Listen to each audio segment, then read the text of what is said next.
This is the video I would have loved to watch when starting my crypto journey. Are you new to crypto and you have no clue what all these terms like gas, fork or DEX mean? Then this video is exactly for you.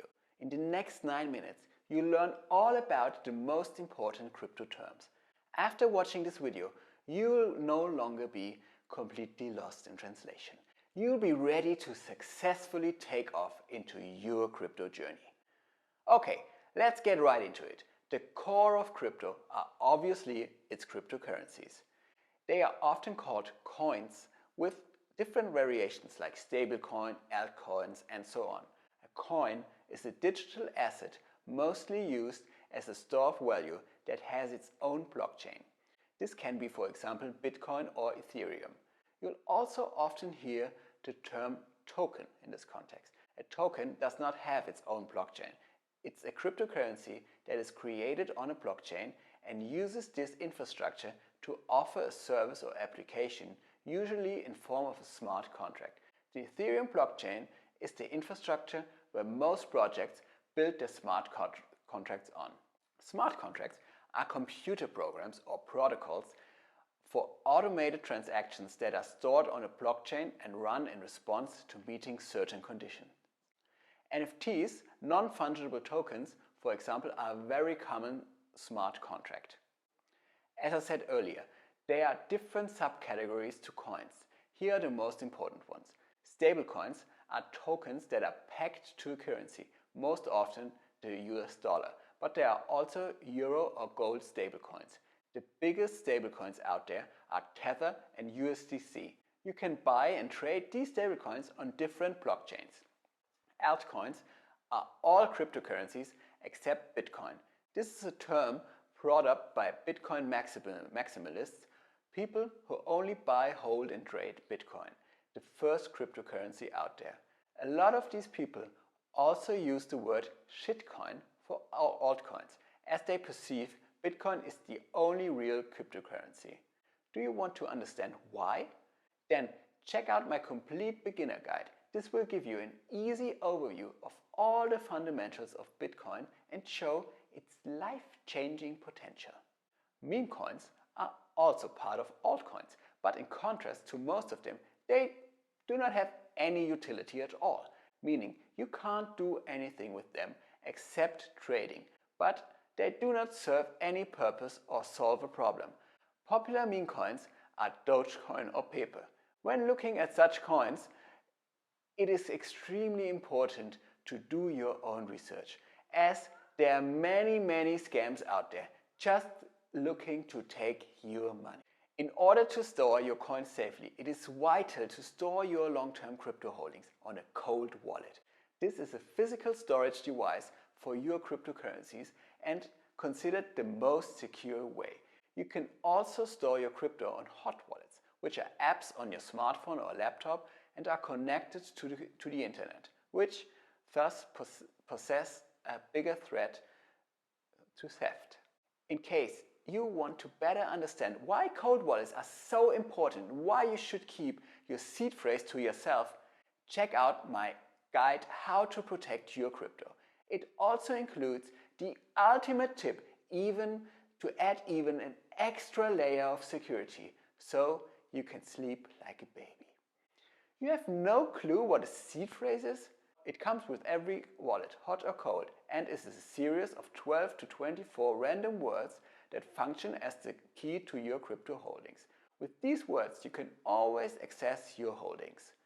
Basically, a wallet functions like a multi-currency bank account. You can hold all your different coins and tokens there. In case you want to transfer or trade any of your coins, you will have to pay gas, which is nothing else than a transaction fee. Especially on the Ethereum blockchain, the gas fees can be quite expensive when a lot of transactions are made at the same time. On most other blockchains, such as Polygon or Avalanche, gas fees are only a tiny fraction of the transaction sum. Regarding gas, it is important for you to know that the gas fee will always be paid in the native blockchain coin. If you, for example, want to trade your USDC stablecoins for Pepe, you will need to pay the gas fee with Ethereum, as the transaction will take place on this blockchain.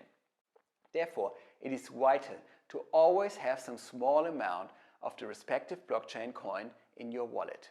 This will save you a lot of stress, especially when you start to uncover the world of DeFi, decentralized finance. You will frequently have to pay gas in order to complete a transaction. In DeFi, you will find a lot of applications, so-called dapps, decentralized apps, and dexes, decentralized exchanges, where you can make use of all sorts of financial services without having to open an account or identifying yourself with your ID. This is the big contrast to central exchanges, such as Binance or Coinbase, where you always have to do a KYC, know your customer, in order to have full access. On decentralized exchanges, such as Aave or Uniswap, you can perform the whole repertoire of financial services. These include lending or borrowing crypto, meaning you can give or take a loan in an instant. As a compensation, you pay or receive crypto based on a certain APY, an annual percentage yield. In DeFi, there are a lot of other ways to make yield, meaning money. However, this is not the stuff you want to do when you are a beginner, as it is quite complicated and has immense frustration potential. I can tell. I'll soon release a video explaining all the most important DeFi terms. Make sure to subscribe my channel to not miss it. One easy beginner way to generate some yield with your coins is staking. It basically means locking up your crypto on a certain blockchain and in return receiving some interest. This staking option is offered by blockchains operating with the proof of stake mechanism. Proof of stake is a cryptocurrency consensus mechanism for processing transactions and creating new blocks in a blockchain.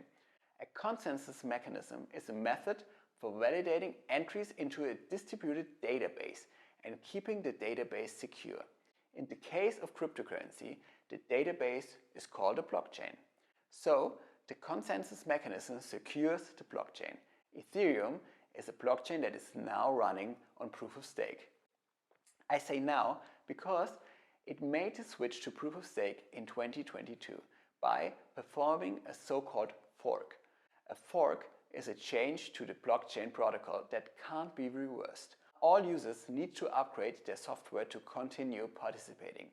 It is called fork because oftentimes in such a big network there are different camps and thus different versions of one coin arises. This was also the case with Ethereum. However, as it is usually the way, smaller forks disappear shortly after the change since they do not have enough users to keep the network running. Before Ethereum switched to proof of stake, it ran on the proof of work consensus. The same mechanism Bitcoin is and will always be running on. Simplified, in this mechanism, miners, people that run computers, so-called nodes, solve cryptographic puzzles to validate transactions and create new blocks. In case you want to keep building your crypto knowledge, check out my playlist, which essentially is the complete beginner guide for your journey.